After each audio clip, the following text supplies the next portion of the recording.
What's going on, family? Welcome to episode, I think it's 7 today. This 7? Yeah. Episode 7, Study Hall Podcast. I'm your host, Coach Manny Parris, here with my son, Trick or Trader Genius. And we got a special guest today, man. My man, Quan Byrd, man. What's going on, bro? What's that word? CuzGreeen, a.k.a. CuzGrean, What man. they say, Mr. 30 Ball Jamal. Look, I appreciate it being here. I'm thankful for being here. Hey, Mr. 30 Ball Jamal, bro. So every episode, we start off with our 6 degrees of separation, right? Okay. So just talking about how everybody's kind of connected and my connection to the guest. So although I don't really know you too well personally, I've seen you everywhere. And what I mean by that is the videos is viral. You know what I mean? We done came and passing in gyms. So I'm sending this video out that he had. I think it was a Kahari in one of them, right? And he going crazy. I agree with everything you saying in the video. For one, a lot of people capping on these videos. Bro, be keeping it real. That's what they do. That's what they do. It's a lot Bro of keeps cap. it real. So I sent it to my brother. We got a group chat. We talk about sports all day long. He like, hey, I think we know, bro. I think he coached against us the first game of the season at CPI. I'm like, he do look familiar. Come to find out it's you. For sure. You do everything, bro. You a coach. You a scout. Talk to us, man. When did you first get into basketball or the sport, or was it something you always did? Well, I'll say that for me, I always kind of was just involved in sports. Basketball, like in particular, like it was just really the science behind basketball was what I was really passionate about. Like just as a kid, I played for some really good AAU teams. So I was blessed to play like on a national level. I played with like Dennis Smith Jr.'s, the Quay Parkers of the world, the Sam Daniels of the world, like had a chance to play against some greats too. So coming up, like being in North Carolina, being in the hoop state, you're going to run into some nationally ranked players and guys who end up being able to chance to play pro. So like, I was just kind of always in the midst, kind of how you explain it, like just a fly on the wall. Like nobody really kind of like, oh, I know exactly who he is, but I've seen him before. You know what I'm saying? So just grew up around basketball, grew up around sports as a whole, and just really kind of spent my life trying to figure out what I was passionate about. And they came up with this for the most part. That's a great quality to have, man. This show is all about empowering the student athlete. So one thing I tell them is not what you know, it's who you know. For sure. In these relationships that we build through the sports, for sure, it means everything. Same guys you hooping with now, Trey, them will be your guys, going down the line. Them dudes you mentioned was like that. Nah, for sure. I remember seeing the Quay Parker highlights and stuff like that. So you played on teams with them? Yeah, we played for the Fayetteville Seminoles growing up. So like we actually won like 2 like national championships on the AAU program with like this middle school. So like before they was making ESPN. Like, I always say I had more balance than June when we was young. Like, you know what I'm saying? Like Quay always had it. Like when we was 6 years old, like my 6th grade, like he really still was doing windmills. He was really getting up there, but June ain't had a bounce. Like he earned his. So like we'll have like little competition who could smack the backboard first on the layups. But yeah, just being always involved in like I said, just being a student of the game and just kind of really being cool with these folks. Like I'm like they cousin, if that makes sense. You know what I'm saying? So not for sure. Trey, what you got for him? When you were my age, did you ever think you would make it to the league? Nah, guaranteed. Like, so I'm gonna be real. I wasn't like a humble kid. Like I was conceited. Like, and I'm not like, but I feel like you have to kind of be like that a little bit. If you really want to be the best, you got to really believe that you're the best. It can't nobody really be able to shake that confidence, or you won't be like a really good athlete. But for sure, when I was your age, 8 years old, boy, you couldn't tell me nothing. I was leading my rec league in scoring. I actually took one of my rec team. We went 22-0 in rec. So we was really, really, really good. And I was one of the best players on our team and in a really good region of basketball around some good players. I thought I was like them, or if not better than them. So for sure, I thought I was pro, boy. I thought I was pro all the way till I was about 16, to be honest. Maybe to this day, like, you know what I'm saying? So yeah, for sure, I thought I was going to be in the NBA. That's real, man. That rec stuff remind me of when I picked rec. When you talking about when you was at the rec? Yes. What you was doing at the rec, Trey? Cooking. You was cooking at the rec? Me and Amari. If we combine our points, we probably had like 20. Come on, you gotta cook, especially at that age. You gotta cook. You was turned up at the rec. I had to take Trey out the rec. He right, man. Trey was solid. When we moved to Charlotte, we played at the West Charlotte rec. Then we went to Sugar Creek rec. So I tried to get him, surrounded with some dogs, guys that was from areas like little trench babies, man. Like he had to have that edge to his game.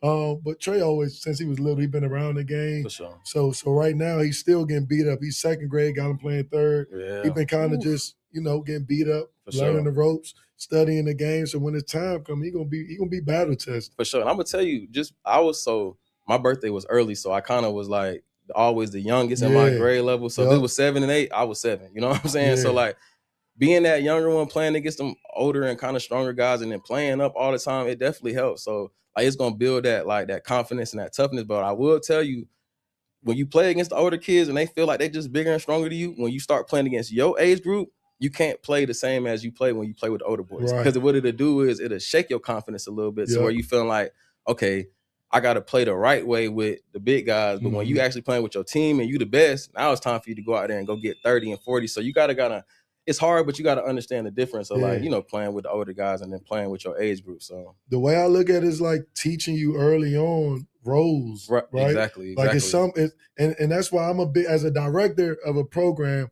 I'm a big fan of people playing multiple age groups. Right. Play up and Right. then play on your age level. Exactly. You know what I mean? Even if you're playing on a different team, Right. play on a circuit team, then play on a regional team where For you're sure. the guy.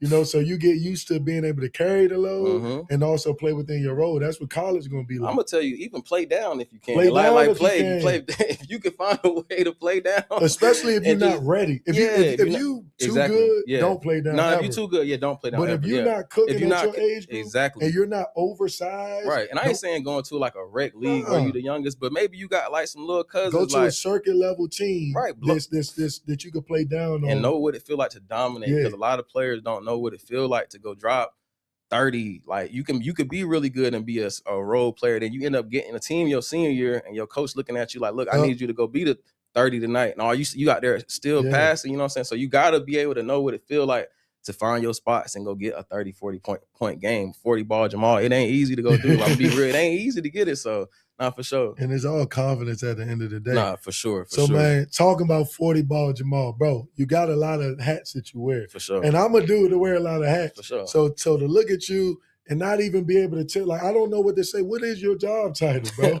So to be honest, I like to call myself the youngest big brother, if you want to be honest. Like so what I started off doing was scouting. So I was able to my cousin was able to kind of play at a professional level. So I would be in those meetings and kind of be able to sit in on them workouts and be in them rooms with like some of the pros, like y'all favorite pros and these scouts. Like in a situation particularly, he had an opportunity to work out for the G League, for the Clippers G League team. So they had a private workout at Georgia Tech and I was able to attend. It was a private event, like real small room. I was the only person in there that wasn't connected to the NBA at the time. So went in there and I'm just watching, like they was trying to pass me the basketball to shoot. Like, oh, I'm just like, nah, I'm good. You know, I'm giving the ball back. And I ain't gonna name drop some of the guys that was there. But if you look at my page, you see I post these guys like kind of all the time. So, but I'm just giving the ball back and just paying attention. Like, so I end up noticing this another guy in there doing the same thing I'm doing, except he's in a polo. You know what I'm saying? So at the end of the workout, my cousin, he talking to who we thought were just like assistant coaches for the G League team or whatever. They end up being the GM. So I walk up to the guy who I seen sitting there and I just asked him like, what do you do? You know what I'm saying? He ended up telling me he was the lead scout coordinator for the Clippers. So I'm like, wow. So I'm giving him a little bit of background on myself. Like I got an MIS degree, so that's data analytics. So, you know, just mixing that with sports a little bit, you getting the scouting, the whole nine. So I'm asking him like, how did you kind of get to this point? And he told me what you said in the beginning, just it's not about what you know, it's who you know. His friend ended up being an assistant coach one year for the Clippers G, got promoted to assistant GM, brought him in as a manager for a year. Once he got elevated again, he elevated him to the lead scout. And that's literally how it happened. He told me, you even being in this room right now, you already in the world. You just don't even know it. And you it got your foot in the door. Yeah, so I'm gonna tell you what I did. I ran home and I got to my computer and I'm like, don't want to be a scout, don't want to be a coach. Like at this time, I wasn't doing nothing remotely close to that. I'm just living fast. I'm living in Atlanta. I'm fresh out of college. I don't know what I want to do with my life. Just figuring it out. So I ran home, got to my computer, and I'm a type of scouting report for the Clippers. You know what I'm saying? I'm gonna send it to him. He gave me his number, his email. We connected on LinkedIn. I'm like, I'm gonna send him. I know a little bit about basketball. He's like, I'm gonna show him what I know. So I ended up starting a type of a scouting report for the Clippers. At this year, they was kind of like mid-draft range, like 17. And, this was the year that Caleb Love he had just took, I want to say UNC to the finals that year, maybe. I think they beat Duke in the Final Four. They end up losing in the Natty. But I'm recruiting. I'm like, okay, this is like the build. I think they had just let go Shea, and they was kind of looking for a point guard at the time. So I'm okay. I'm gonna type up a Caleb Love scouting report and send it to him. You know what I'm saying? See if it fit. my cousin ended up pulling up on me, and he like, look, I'm like, let me see your scout report instead. Yeah. He pulled me up a PowerPoint, bro. It was terrible, gang. Like, I'm talking about like a 8 pair. You don't want to watch no PowerPoint and trying to learn how good of a player somebody is. Right. So I end up doing a scout report for him instead, and I sent it out to his agent. So his agent hit me back and was like, look, I sent your scout report out to the Cleveland Cavaliers, and they loved it and want to bring your cousin in for a workout.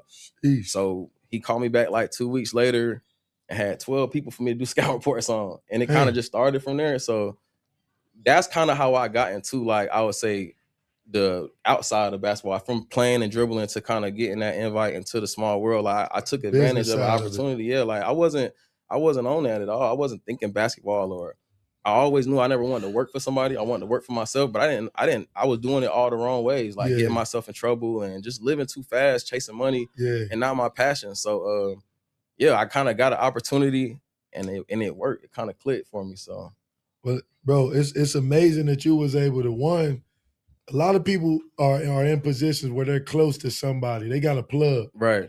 They don't take advantage of those opportunities. Right. And then when the opportunity presents itself to them, they're not ready for the opportunity. Right. One of my favorite quotes, my dad used to always say, stay ready so you don't got to get ready. Exactly, bro. You had the opportunity, right, and you was ready for it. Like you wasn't ready, but you made it look like you was ready. I was honestly, it felt like I was born to be there. Like, you get what I'm saying? Like me and my cousin, it wasn't like, oh, well, I'm gonna latch on to you and go to the pros. It was not like we go to the gym every day regardless. Like, so it was just like, hey, we about to go to the workout real quick. You know what I'm saying? Look, they said I can bring somebody, I'm gonna bring you. Let's go. Like, I was never like had intentions on like using him for what he had. But to be honest, we both tell each other we don't mind being used. That just means you got value. I'll never misuse or abuse the relationship that we have. And that's one thing people get wrong, because they think like, man, I don't have no cousin that's gonna go to the league. But you honestly met so many people in your life. Mm-hmm. You just gotta have good relationships with these people and cherish and value these people that you have around. And you'll be surprised. You might find an opportunity within these people that's allowing you to use them for what they value before. So, and you got to bring something to the table, man. When you value yourself, you know what you have to offer them. Right. So it's not really using them. Right. Y'all just helping each other level up and get in position. It's building a community. Right. So they tell you that, like, to raise a kid, you need a village to raise a kid. But if the village is full of people with the same mindset, you just don't raise the same person. Right. You're not going to build somebody that was different. And I was always told by my family that, like, I was the chosen one. My mom usually didn't like that. Like, you putting pressure on him that he don't need and all that. But I digested it. Like, I literally, that was like the fuel for me. I wanted to be the richest person in my family because it's obtainable. Like my whole family from the projects. Like, I'm the first one. Me and my cousin Sam that went to the league, we was the first ones to graduate college and go to graduate college. So it was like, that was the goal. Like, that was my grandma. That's all she wanted from me. Go graduate college. She didn't see all of this, coming from here. But like, I just pushed myself to kind of, be in good situations and take advantage of them, and just not be no green kind of lane kind of guy. That's why I call myself CuzGreeen. Like, green usually have a bad connotation when we come. Like, you lane, you green, like he different or he weird. I was different, gang. It ain't how many people with green eyes and a big head. You don't know to me with face mark. You don't know that. You know what I'm saying? So I was green. They used to call me green, but I would have won. So like, that's why I kind of mixed. Like, I'm your cousin, and they used to call me green growing up. So it kind of, that's where the personality all that came from. So that's hard. We're gonna get a little bit more into how you was able to brand that. But Trey, you got any questions for him? If you weren't playing basketball, what do you think the best job is with basketball still included in it? So it depends what you're passionate about. Like, so you young, so you can start.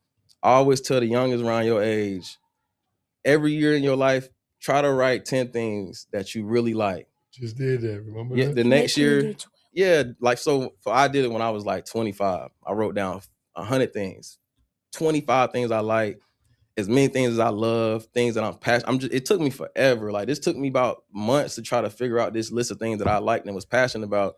And within those things, you will see you was kind of already designed to do what you was supposed to do in life regardless. So in basketball, I never liked coaching. So I coached with one of the best coaches. We took Westover to a Final Four. I had great coaches growing up. My freshman year, my coach was a Harlem Globetrotter, and he was an NBA pro development guy. So I never really I didn't want to be no trainer. I didn't care for the skill work, but I loved watching, like, being able to be that person to help these young guys get to the next level. So like I would just say, like your life will dictate it. If you enjoy your life and stay tuned with basketball, it'll present opportunity. You don't know what it is you kind of really want to do. You just take advantage of all opportunities. So like I said, I never label myself as like a scout, a coach, or a director of player operations, a media guy. I'm just CuzGreeen. I'm your big brother, your big cousin. You know what I'm saying? I'm just here to help, and I don't really want nothing from you. I can appreciate how you don't want to be stuck in the lane For sure. and you're able to be versatile enough to do to be successful in different industries. I think that's important, especially as a youngin too, because you fairly, how old are you? 28. Yeah, so you still young. You're not 30 yet. And a lot of kids these days feel like they're stuck in a box. For sure. Our last guest, Sam, he talked about a lot how, as black young dudes, man, we just think we're gonna hoop, run track, play football, you know what I mean? So to be able to do all of these things and take what we're passionate about and expound on that, bro, I think you're doing something that's motivating to the youth. You're motivating to those that's older than you as well. And you're creating a pathway and a legacy for those that's coming up behind you too. I appreciate that. And I feel it when I'm around in the community because they treat me like that. Yeah, like, they embrace you. Yeah, like I'm not from Charlotte. So like being here, like when I go into the gym, it's always love. And like I always told God I didn't want to be famous before I was rich. Who am I talking to? You know, so I don't get to dictate that. But like, so it's like I feel like he throwing it on me a little bit, kind of laughing at me, like, look, well, you gonna enjoy this, man. You ain't get no money. Like, not being for real, but you know what I'm saying? Like, but it's cool, like, cause it's not like I'm not online comparing players like, oh, this dude better than him or he worse than him. Cause for me, bro, like, to believe it or not, I seen guys who went to D2 colleges and went to play overseas and then end up going to the G League and end up playing the pros. They want the top ranked guys in high school. So it ain't like I'm not ever looking like I might have some favorites. Don't get me wrong. But it's usually the kids that gravitate towards me. Like, I don't have nobody game like I love your game more than his. Nah, you are really good at this. You excel here and you can work on this. You know what I'm saying? But most people online, they want to compare and like trash and talk. It's all love for me. Like I don't see myself being like even taking that direction to kind of put people against each other like that. Yeah, no, stay doing what you're doing, bro. Like I said, what you're doing to me is for the streets. It's for the community. For sure. It's for the true fans of this thing that we call basketball, this community, especially locally, bro. Those are the type of guys, like when I told you the other day when I reached out, that's real talk, bro. It's a lot of dudes out here that's trying to capitalize on kids. Bro. You're trying to prey on kids. We talk about, bro, I'm also a hip-hop artist, right? So the industry of hip-hop and rap, that business world is crazy. That's crazy that they talk about all of the demons that come with that. Then you look at the sports side, and we got an opportunity to raise these young guys up, create platforms for them to go be successful, put everybody on, put them in position, and you trying to strip them of that? See, and maybe I don't understand the business yet. Like maybe I don't understand like the value in just saying, because I feel like for them it's more like, it's like who nuts hang longer. You know what I'm saying? Oh, I had these guys and this guys and I gave them this, that, and the third. But it's just like, I mean, but what did you honestly get out of that? You know what I'm saying? And you said a few things too, not to cut you off, but some people were destined to do this. Bro, exactly. Like, bro, I really trust the Most High. Like that, he's my number one, bro. Like that, I don't even trust myself. I trust God. You know what I'm saying? So I'm like, for people to think that they the reason for this person's success over anybody else is just insane to me. Like, one, I know for me, I can bring value where your parents might not. You know what I'm saying? Because I had a chance to sit in these workouts and see people go pro and see what it takes to actually get to that level. Like I seen it. Like, so even with my sister, my sister won a state championship in high school. She won a championship at Fayetteville State. She won freshman of the year. My sister hates basketball. She only did it just to hang out with me. And I literally taught her everything she knew. So I'm like, even from a kid, I kind of knew what it took to kind of get there. I just didn't have that. I needed somebody like me when I was a youngin', kind of like to guide you. Yeah. Like I needed that pops to be there to be like, you know what I'm saying? Stick through it. You can get through it. You the toughest. You the coldest. Sometimes it's just confidence. Like, look, bro, you the best in the gym. A lot of it is confidence. Yeah. Some things your mom just can't tell. You know what I'm saying? I didn't have them big brothers or big cousins or uncles that was kind of there like for those things. You know what I'm saying? But like, so I know that's a lot of time what people missing. Just somebody that really kind of that knows and that can just pour into you and then don't need you. You know what I'm saying? So facts. but maybe I don't get the money in it. Maybe it's a lot more money that I'm missing out of just not taking that But lane. see, So. I think when you talk about being rich, the older I get, being rich don't have anything to do with money. Right.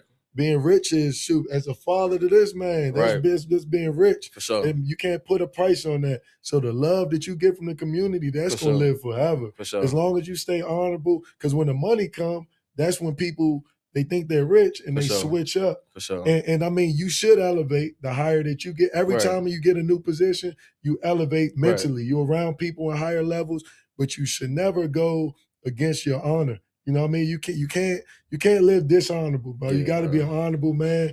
Stand on your values.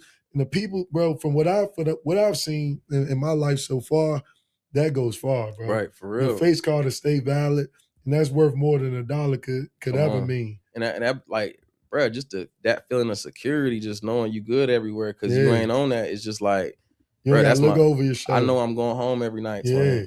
Like for example, even like the little games, they get a little rowdy. It be so many people blowing, CuzGreeen, you good, man? Like, Yeah. bro, we got to get you out. I'm like, hey, I'm straight. chill. Like, you know, I'm from this, so you know what I'm saying. Yeah. You'll see the videos. Like, it'd be funny, kids be picking on me. Like, Eric, like when the little situations happen, I just be standing in the middle looking at them like this. Like, they're like, you ain't running.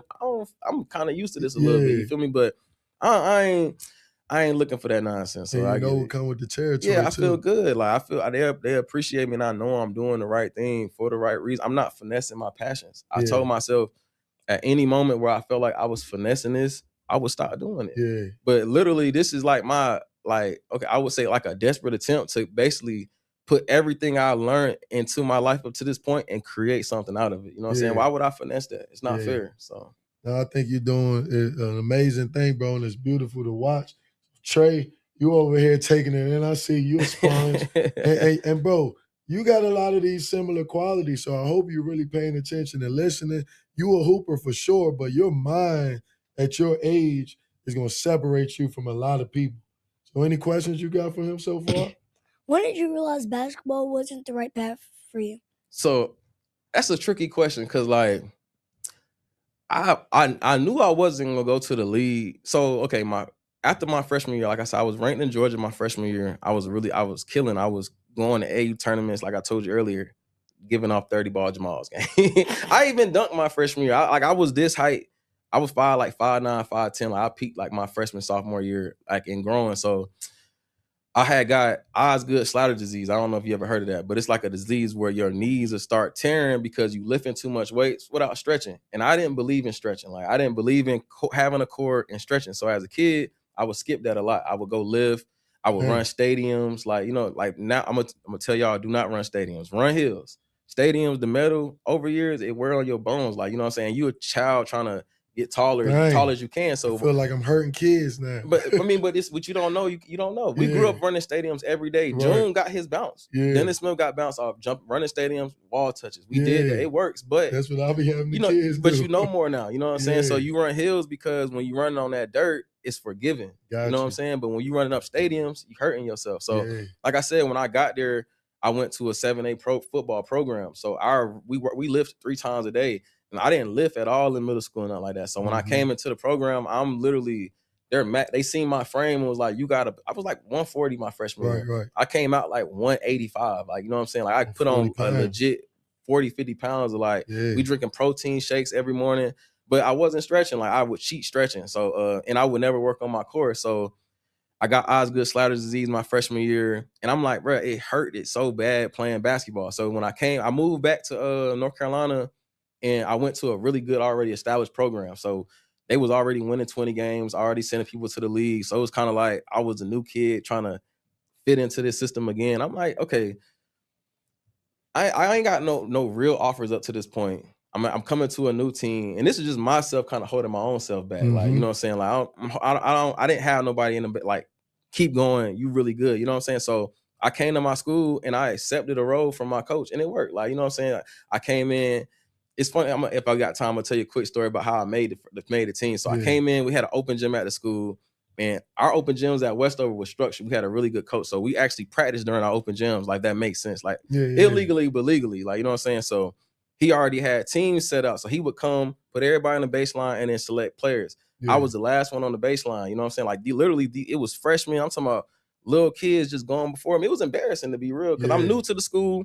I know it's a basketball school a little bit, and I'm just like, yeah, I got to earn my stripes. So he left me on the baseline. He walked up to me, and Coach Stack's so intimidating. Like if you know Coach Stackhouse, he just like real intimidating and just real direct, and I mean what I say, kind of honest kind of guy.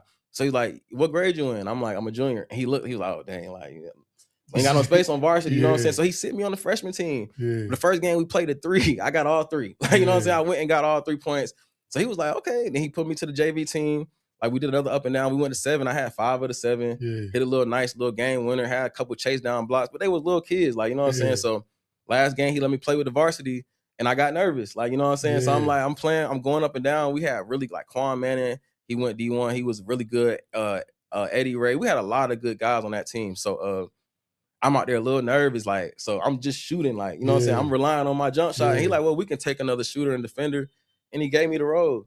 So I kind of accepted that role for what he gave me. So when I knew I was accepting the role, I knew my NBA dreams was out the way. Like, I got to figure something else out. Like, I ain't a man no more. You know what I'm saying? So I got a couple D3 offers and stuff. I'm like, I'm not going to the league. So, but me, like I told you earlier, my mind was I knew all the best players. So like, I had great comparisons for people. I knew the game. Like I knew plays, I knew sets. I knew how to get to my spots. I knew how to be effective on the court, to the point where he couldn't take me out the game. And when I stopped playing basketball, when I got to college, it made me realize, like, okay, I really do know this game at a completely different level, and I know what it takes to get to the high major school. I just couldn't do it. I'm 5'10". It's hard. Like I didn't have the bounce. I didn't work hard enough. But I can help. I know I can tell somebody how to get there. I just didn't do it. Like I couldn't do it. So, well, but I needed, like I said, I needed somebody to kind of push me. But that's why I'm kind of doing what I'm doing now. So, but to answer your question, I knew when I got Osgood Schlatter's disease, bro. No cap. No, that makes sense, bro. And I can relate to a lot of what you're saying, For bro. sure. From the not working hard enough For to sure. the accepting a role, kind of getting little jitters and stuff like that, and just realizing, like, all right, I'm not going pro. Got to focus on what's next. Come on. I'm still trying to do something around it because I love it. Right. Or it's going to be a part of you regardless, even as a fan. But let's talk about, some challenges that you might have faced. Like I said, the big part of this show is just empowering the student athletes, right? For sure. So it's a lot of athletes out there that's looking up to you, especially because you're the big cousin now. For sure. So share a little bit about your story, get vulnerable with the people to hopefully inspire them out there. That's real. So like, I can just give you something as of recently. Like, so I lived after I graduated college, I moved to Atlanta for a few years. And like I still had the same dream of wanting to be the richest person in my family ever. So, but I didn't know what it took. Like I thought that was fast money. Like I'm gonna run it up. Like I wasn't no murderer. I knew early I wasn't about to catch no bodies, but I also wasn't no lame either. So like I loved bread. Like everybody that know Quan, they knew since they met me, I'm gonna chase money. Like I'm gonna find out ways to get as rich as possible. Because in my head, if I can make $40,000 or $20,000, I ain't got to work for at least 2-3 months. You know what I'm saying? Like, but it was the wrong mindset. But at the same time, this is just what I was chasing. I was chasing, wanting to be the richest, trying to get to that bag. Yeah, wanting to be, just wanting to be the one. And so actually, I was going to Jay Crowder. He got a workout. My boy Brian Hall, that was my dog B-Rod. He invited me to all like he was a pro NBA trainer, and we had a one-on-one with Jay Crowder. So I came up there in the morning. And it was off a night out. Like we in Atlanta, like I'm talking about, we was out till like 5 a.m. Like, you know what I'm saying? But the workout was at 7. And I overslept. He called me, like I tried to lay down real quick. He called me.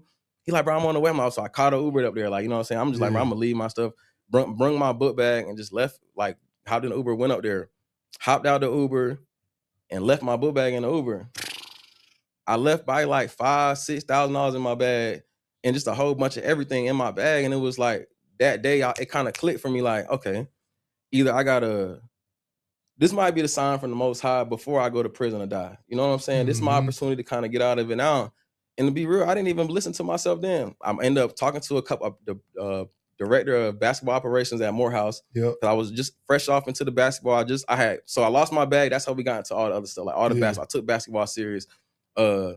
He told me I need to kind of like get some more on the court experience. Like I got a good resume working with pros and all that, but get you know what goes into a full season of basketball. So I ended up calling Coach Stack, moving back to North Carolina, working with him at Westover, coaching. And I was just still kind of just dabbling and trying to make fast bread. And I got myself in some trouble. I ended up getting locked up like 3 times 2 years ago. I went to jail 3 times in 1 year. Damn. 3 times. I was teaching. I lost my job teaching. And I didn't even lose my job teaching from getting locked up. I lost my job teaching just because a kid said I was going to shoot the school up. I'm being completely honest. Like, that's just, he just talking. Like, you know what I'm saying? He just talking. But I mean, at the school I was, the teacher, they didn't have nothing but to believe but that. You know what I'm saying? Like, he going to shoot the school up. Look at him. He might do it. But I'm not on that. Like, you know what I'm saying? Like, so nonetheless, I ended up getting locked up like 3 times in a year. And, bro, it broke my soul. Like, I really kind of had to really get back to myself and realize that these mistakes is only happening because I got outside of what God already had planned for me. So, bro, I really never gave up on myself though. Like, bro, like everybody that was around me disappeared. Twin, like when I say like, I had a gang of people that's just eating off me living. Like, you know what I'm saying? Like they doing well off me just doing well. You get what I'm saying? Like I'm bringing everything that we can kind of need to survive plus entertainment. Like just we having a ball. So when I got locked up, it was nobody there but my family. Like, you know what I'm saying? Even the ones who I thought was going to be there wasn't there. So I had to really kind of get back into myself. I was on probation for like 1.5 years. Yep. Believe it or not, I got off probation like on a Friday. I sold puppies and stuff. Like I sold Frenchies to get my money back. I ended up having to pay like almost $12,000 back, the whole 9. So I remember I sold my last puppy, so put my last bread into it so I can get off probation. And that Monday, my girl ended up having to have work from home. You know what I'm saying? So like, I'm like, bro, I didn't want her to see me not being able to do anything. Like, you know what I'm saying? Like, I just got off probation. I got no dog. What am I going to do? You know what I'm saying? Like, it was hard to get. I couldn't get a job, but I was still making good money, like legally and safe. And I'm like, bro, you know what? I'm gonna make a video. This is gonna sound like cliche or like TV, but it was literally like, I got up.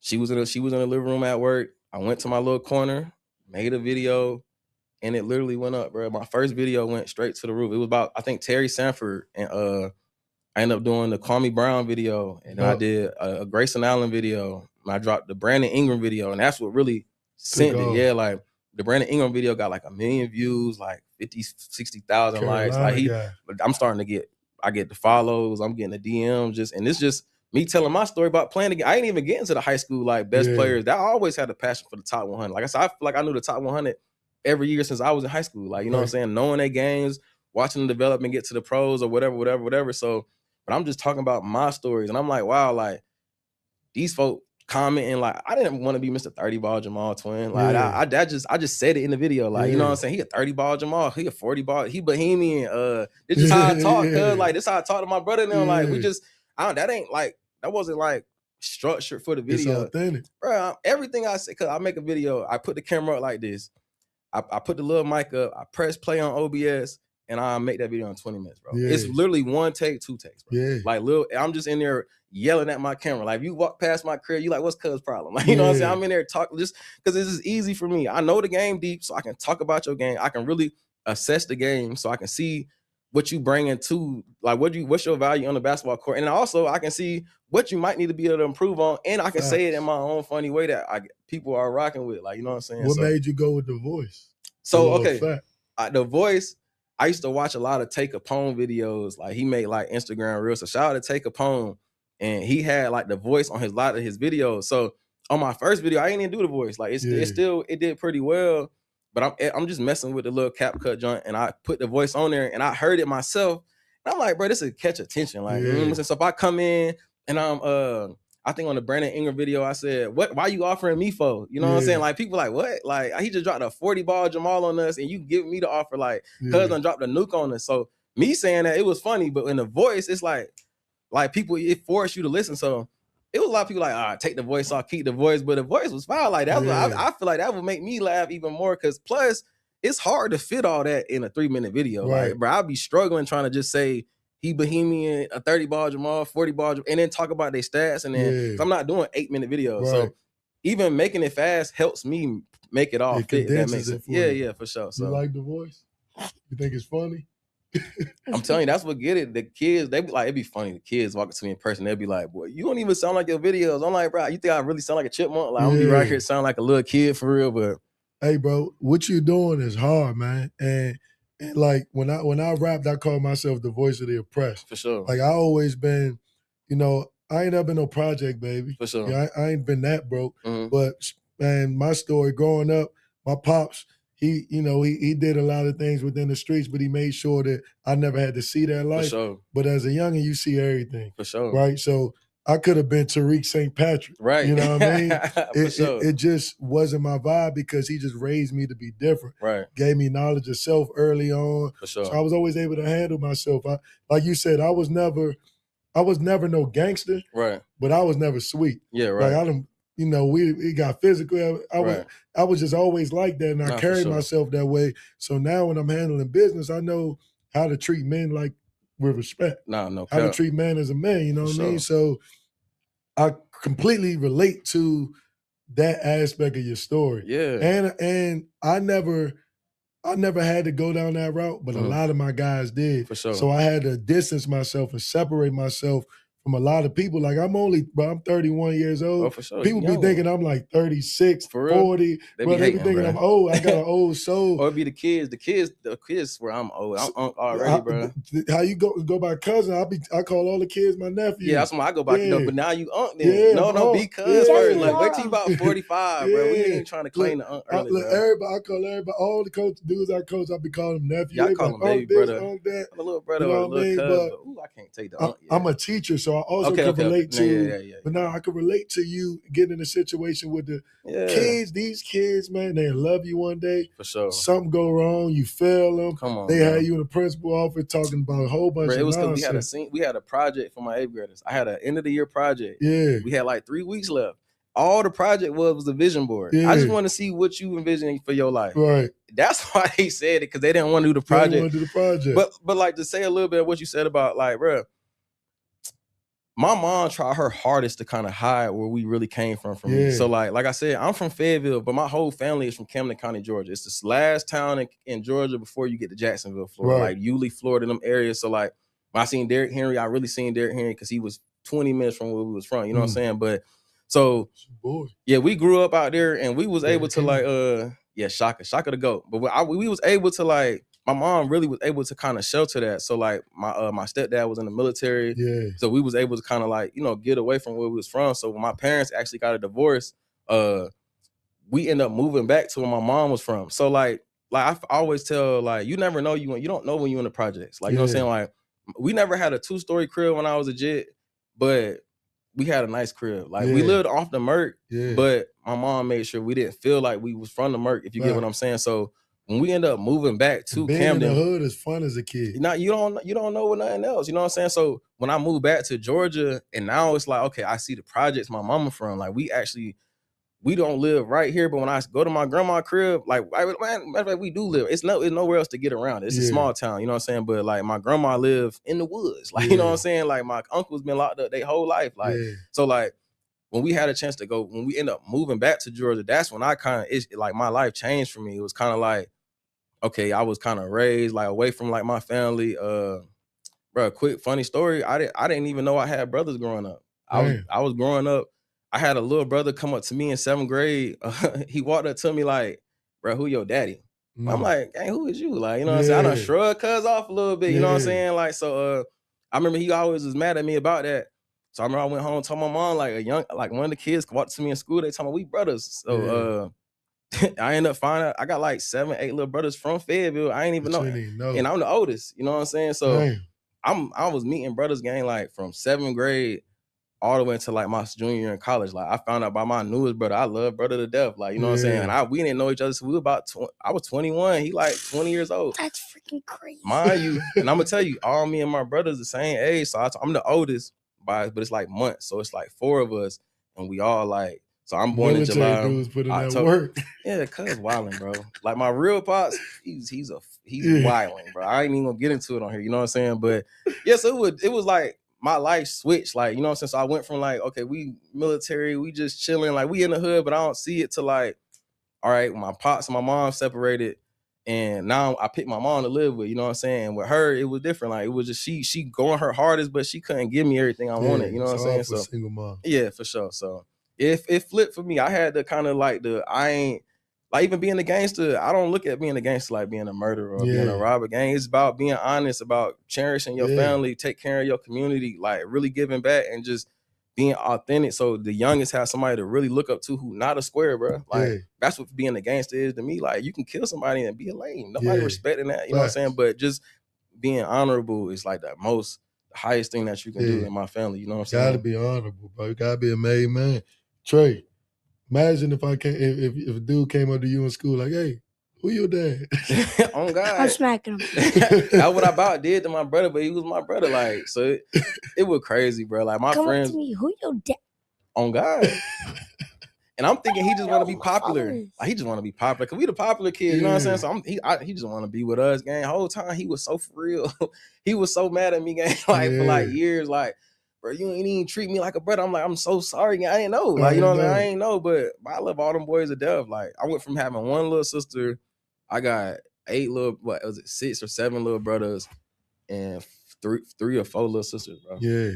No count. Man, I feel like I had a lot that I wanted to ask like about basketball tip, but we really discussed a lot, in my opinion. Like, I want to know, this is off the record, but I'm a big hip hop guy. Right.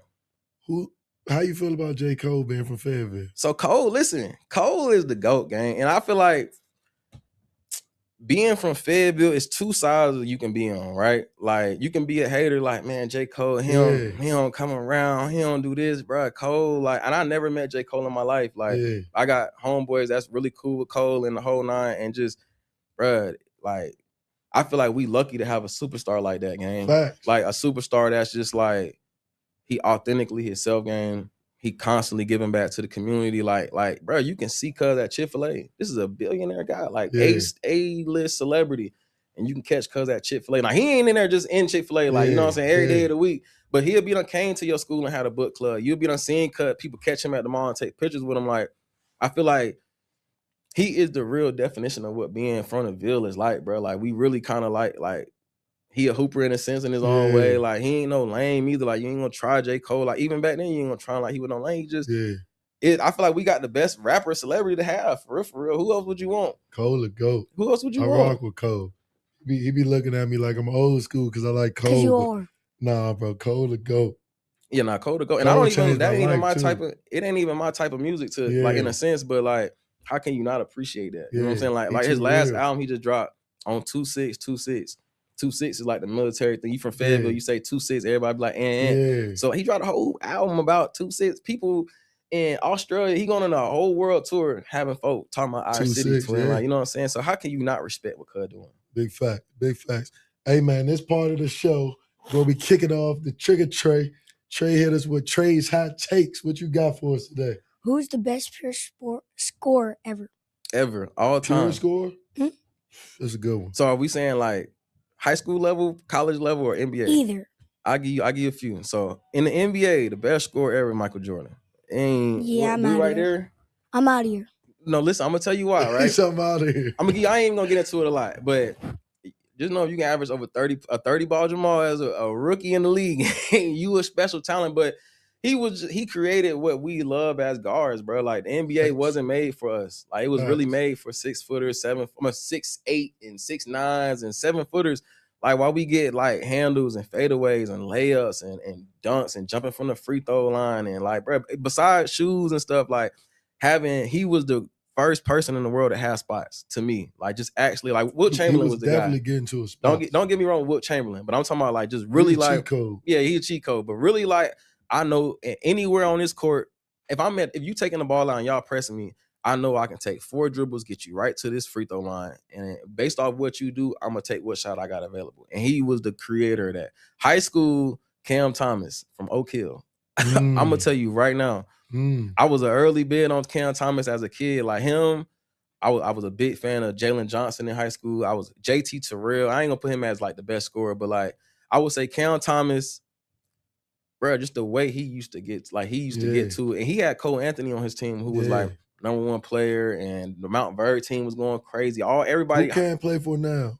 The Bucks, Milwaukee. Okay. Nah, Cam Thomas was he's one of the best high school buckets. Him and Cam Reddish. I forgot you got traded.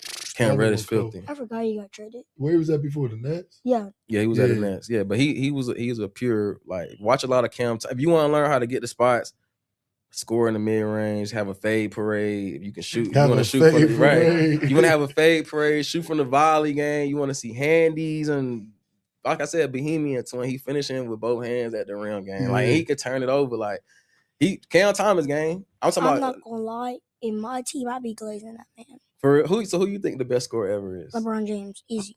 That's a good. I mean, I can't be mad. LeBron, the best scorer. Yes. He got spots too. He Bro, probably like he's 40, averaging almost 30.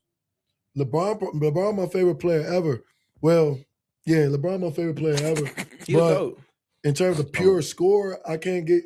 He's the best He's the best pure basketball player ever. Yeah, no, He's for the sure. best basketball player ever. But you talking about pure scorer? Yes. It's two people I got. Who you got? Carmelo Anthony. Oh, he a dog.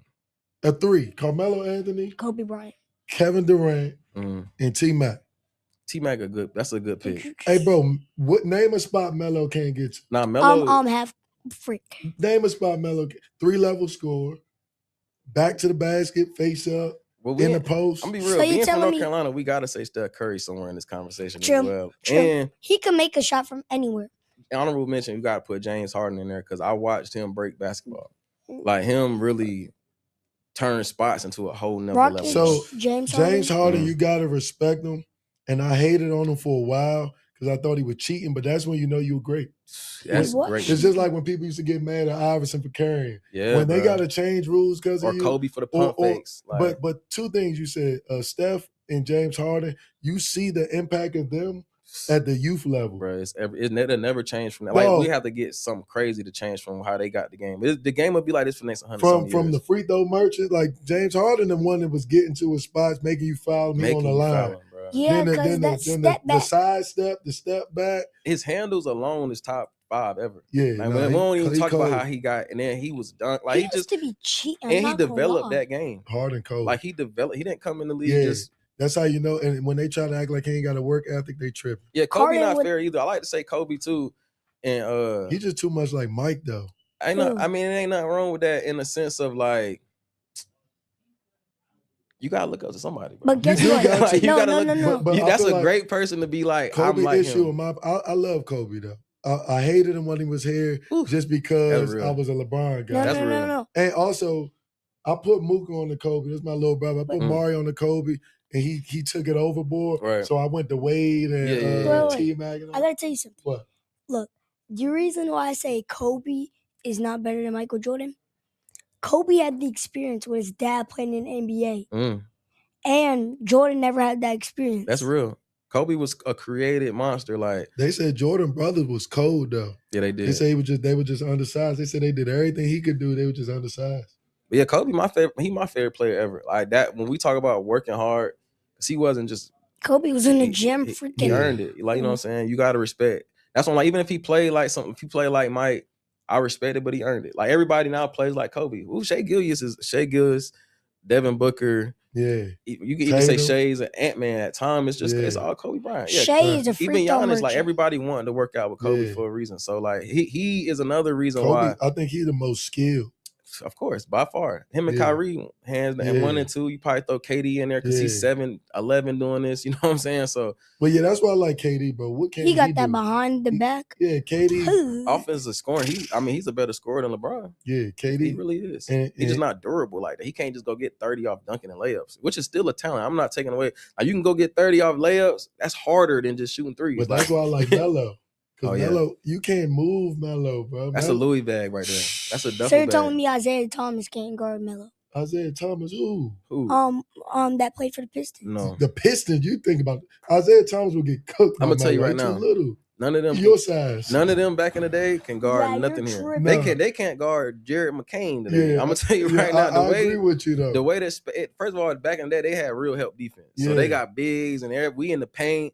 Whereas nowadays, elite, It's the court's so open. Like, Back in the day, they had actual talent, and they weren't just pump fake, pump fake, pump fake. Watching too much going into YouTube people. channel. I'm gonna tell you, if you can't take them to a lot of NBA games, and I'm Yeah. gonna tell you, like, if I get to that level, you can come ride with me, twin. We're gonna go to a lot of games. And I'm gonna tell you, when you see it in person, it's so slow. And it's because the court is just it's double your court you see it on a daily, like where the farthest man is guarding the man in the corner, the dude is right beside him. Like, you know what I'm saying? Where you got a whole paint, it's impossible. Like, but if you see it in person, it'll change your perspective of the game because it's way slower than it look on TV. Like, it's just way slower. It's almost look easy. Like, you'll be like, I can go out there and score real quick. Like, it looked like that because it's that elite. Like, for real. And as a dad and a coach, one thing I want to encourage, not just to my son because he needs it, but the kids out there watching, y'all got to watch the game. Oh yeah, y'all got to go to the games and watch the games when you go. Not just get popcorn and be trying to eat glizzies and all that other nonsense. Dancing under the bleachers. You know what I'm saying? Y'all got to pay attention. And then also, this is why I got you on the show, bro. Because I could appreciate and respect and trust your judgment in talking about the culture, talking about the game. These older white dudes on YouTube, they're telling my son that Isaiah Thomas could check Melo. You crazy, bro? They didn't tell me that. I'm learning that. No, bro. Listen, he's 6'1". Yeah, Melo 6'8", 6'9", 240. No, come on, bro. I'm gonna be Isaiah real. Thomas was guarding Michael Jordan. No. Think about the best defenders in the Pistons. I'm talking about the Pistons. No, but the team itself, but not him. He's a point guard, bro. He's not guarding Carmelo Anthony. Yeah, he can't guard him. No way. Carmelo Anthony is like, he would give him 78 points. Yeah. If they played to 100, it'd be 100-1. He's too big. But I'm gonna tell you right now, though, like I said, with the old basketball, and I respect old basketball. But when we talk about guarding today's league, it's impossible. Like I said, dudes like what's the dude number? Zach Ricochet, who just got drafted #1. Bro, he could kill a lot of them guys back in the day because of how the game was played. Back in the day, your wings wasn't having handles with a step back and a 3 and can go and dunk and literally, I'm talking about shooting. Your big man couldn't even shoot free throws back in the day. It's a lot of access. It's a lot of technology. Yeah, for sure. It's also a lot of a lot of these guys back in the day could hoop the ones today. They just didn't have those roles. Right. Like one of my OGs just passed away. God rest his soul, Gerard Mustaf. My dad always told me Gerard Mustaf played like the bigs, the stretch fours we got today. Literally. But at the time, he had to be a big man. Bro, I'm gonna be real. Kwame Brown will be successful in today's NBA. Fact. And like I said, I played against him in practice. Like, I practiced against this man. When I say he had a handle, a jump shot, a step back, a midi, it's just in that NBA, in the league, you got to roll. And he was a #1 draft pick for a reason. Like, he was, give me the rock, bing, bing, bing, bing, bing. Like, bro, he used to kill me in practice, bro. He used to be like, I couldn't even hate on what Cuz could do, but the game is just so different. It's gonna grow and it's gonna evolve. So it's a lot of guys. I wish Rasheed Wallace could play today. Rasheed Wallace would have been crazy today. I mean, it's a lot of guys from back in the day, like you said, though. Like, I wish Jordan could play LeBron. I would like to see Jordan that. to translate in any era. Jordan if he played in today's era, bro. Yeah, Jordan would probably drop. He'd do everything Shea could do, plus more. Plus 1,000. I'm a MVP, defensive player of the year, offensive player of the year. He'd be AE Shea. Yeah. I mean, but if everybody is Kobe nowadays, that means everybody is Jordan. Yeah. It's Kobe was just Jordan. But now we can talk about this forever, man. Appreciate you coming on the show, bro. Sure, solid dude, man. And he an Aggie. I got a lot of Aggie guests, man. Shout out to Aggie Pride, twin. Shout out to before we leave, man, one thing that we do at CMS, you know, I'm a teacher, is capturing kids' heart. 3 good things that you want to end the show with to inspire the ones out there, the student athletes. Man, just 3 good things going on in your life or anybody else around you. I'm going to be real with y'all. Listen, you are destined for greatness, cuz like, you was put on this earth to really achieve the highest of your dreams. You honestly just got to really believe in yourself. That's 1.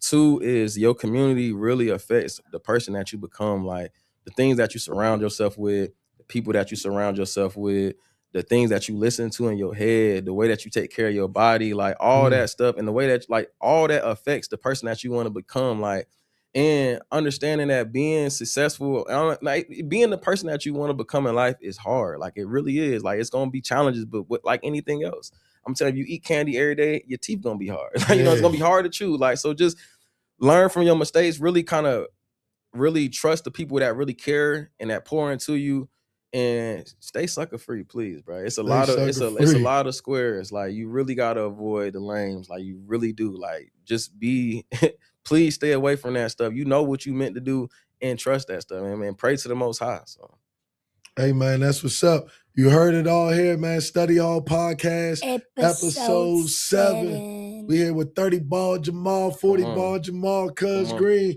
We out, man. Peace. Appreciate you, bro. Love. Appreciate Love. y'all.